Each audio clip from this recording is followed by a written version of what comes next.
திருவள்ளூர் மாவட்டம் கன்னிகைப்பேர் பகுதியில் கடல் உணவு ஏற்றுமதி நிறுவனத்தில் அமோனியா வாயு கசிவு ஏற்பட்டது. செய்தியாளர் கதிரவன் இணைப்பில் இருக்கிறார். கதிரவன், வணக்கம். கூடுதல் விவரம் என்ன, சொல்லுங்க. திருவள்ளூர் மாவட்டம் பெரியபாளையம் அடுத்த கன்னிகை என்ற பகுதியில் இறால் பண்ணையில அமோனியம் வாயு கசிந்து விபத்து ஏற்பட்டதில் 2 நபர்கள் நேற்று உயிரிழந்ததாக அதிகாரப்பூர்வமாக தெரிவிக்கப்பட்ட நிலையில் தற்போது மேலும் 2 பெண்கள் உயிரிழந்திருக்கிறார்கள்.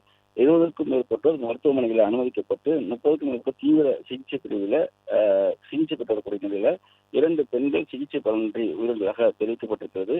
நேற்று உயிரிழந்த 2 பெண்களின் உடலும் தற்போது பிரேத பரிசோதனை நிறைவு பெற்று திருவள்ளூர் அரசு மருத்துவக் கல்லூரி மருத்துவமனையில் வைக்கப்பட்டிருக்கிறது. இந்த விவகாரத்தில் நேற்று தனியார் நிறுவன உரிமையாளர்கள் 2 பேர் கைது செய்யப்பட்ட நிலையில் தொடர் விசாரணையானது நடைபெற்று வருகிறது.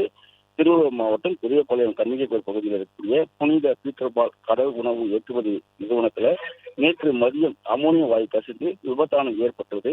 அங்கு பணிபுரிந்து வந்த புலம்பெயர் தொழிலாளர்கள் 70க்கும் மேற்பட்டோர் உடல்நலம் பாதிக்கப்பட்டு பெரியபாளையத்தில் அமைந்துள்ள தனியார் மருத்துவமனை, ரெட்டிஸ் பகுதியில் அமைந்துள்ள தனியார் மருத்துவமனை, சென்னை ஸ்டான்லி மருத்துவமனை, ராஜீவ்காந்தி அரசு மருத்துவமனையில் அனுமதிக்கப்பட்டார்கள். 2 பெண்கள் நேற்று உயிரிழந்ததாக அதிகாரப்பூர்வமாக தெரிவிக்கப்பட்ட நிலையில் தற்போது 2 பெண்கள் உயிரிழந்திருப்பதாகவும் தெரிவிக்கப்பட்டிருக்கிறது. நேற்று உயிரிழந்த 2 பெண்கள், அதாவது ஜுமானி சுவாங், மாலவி, ஒடிசா மாநிலத்தை சேர்ந்த இந்த 2 பேருடைய உடலானது திருவள்ளூர் அரசு மருத்துவமனையில பிரேத பரிசோதனை நிறைவு பெற்று அங்கு வைக்கப்பட்டிருக்கிறது. இன்று ஸ்டான்லி அரசு மருத்துவமனையில ஒருவரும், அதே போல ராஜீவ்காந்தி மருத்துவமனையில ஒருவரும் உயிரிழந்ததாக தெரிவிக்கப்பட்டிருக்கிறது.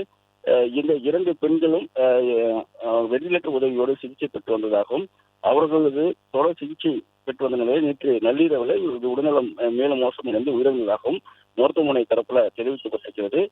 தொடர் சிகிச்சைகள் மற்றவர்களுக்கு அளிக்கப்பட்டிருக்கக்கூடிய நிலையில 2 நபர்கள், அதாவது இந்த உரிமையாளர்கள் இருக்கக்கூடிய 2 நபர்கள் கைது செய்யப்பட்டிருப்பதாகவும் காவல்துறை தரப்புல தெரிவிக்கப்பட்டிருக்கிறது.